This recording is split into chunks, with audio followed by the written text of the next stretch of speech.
सुनिएगा, आपको भी मैं बोलने के लिए मौका दूंगा, आपसे भी मैं होली सुनूंगा। कि गोरिया कोई के सिंगार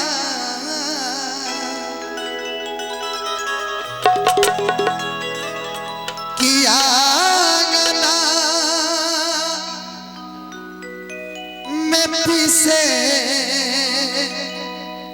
ली हरा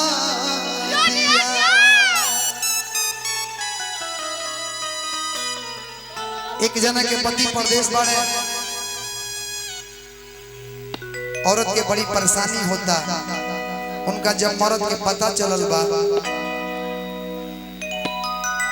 होली के सीजन में कहत रे कि गोरिया कोई के सिंगार, गोरिया कोई के, कि गोरिया कोई के सिंगार, गोरिया कोई के,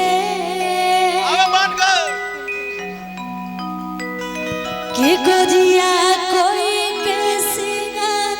गोरिया कोई के सिंगार आंगना में पिसेली हरा दिया, कि गोरिया कोई के सिंगार ना ठेका रहे, आंगना में पिसेली हरा